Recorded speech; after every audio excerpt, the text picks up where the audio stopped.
भारत सरकार ने देश के समूचे किसान पर युद्ध घोषित किया है और हम भारत सरकार को स्पष्ट शब्दों में कहना चाहते हैं, आप जितना मर्जी दमन कर लो, ये जो समूचा किसान आंदोलन है ये आगे को बढ़ेगा और आगे बढ़ते हुए आज हम काला दिवस मनाते हुए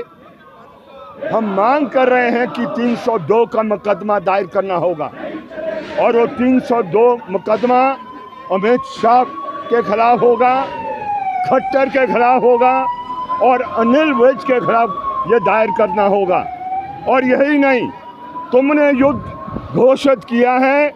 और युद्ध को समाप्त अब किसान मजदूर इस देश में करेगा। ये भूल जाएं कि आप दमन के जरिए ये इस तरीके का व्यवहार किसानों के साथ करेंगे, ये हरगिज़ बर्दाश्त नहीं होगा। हालांकि ये जो मोर्चा खोला गया था ये संयुक्त किसान मोर्चे की ओर से नहीं था, जिसके घटक हम हैं, लेकिन आज किसी भी किसान जत्थेबंदी पर, किसी भी किसान की धारा पर अगर आप आक्रमण करोगे तो समूचा किसान इस मुल्क का, चाहे हिमाचल प्रदेश की पहाड़ी कॉर्पोरेशन हो, चाहे जम्मू कश्मीर की पहाड़ी कॉर्पोरेशन हो या देश के किसी भी हिस्से का हो, हम एकता कर आगे बढ़ेंगे और इस युद्ध का मुकाबला हम निश्चित रूप में करके देंगे। क्या आगे कार्यक्रम देख लिया है जो पिछले कल संयुक्त किसान मोर्चे ने डिक्लेयर किया है, सेब उत्पादक संघ और जो हिमाचल किसान सभा है वो उसका हिस्सा है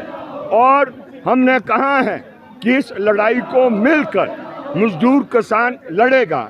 और जो भी 26 के कार्यक्रम में हम शामिल होंगे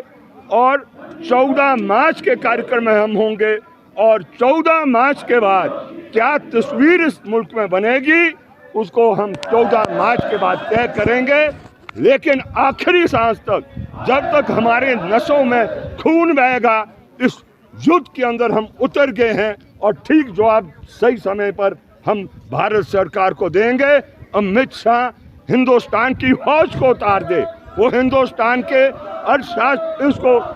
पैरामिलिट्री फोर्स को उतार दे, लेकिन हम उनसे अपील करना चाहते हैं, आप भी किसान के बेटे हैं, किसान भाई भाई बनकर इस युद्ध को उनकी ओर मोड़ेगा जो देश का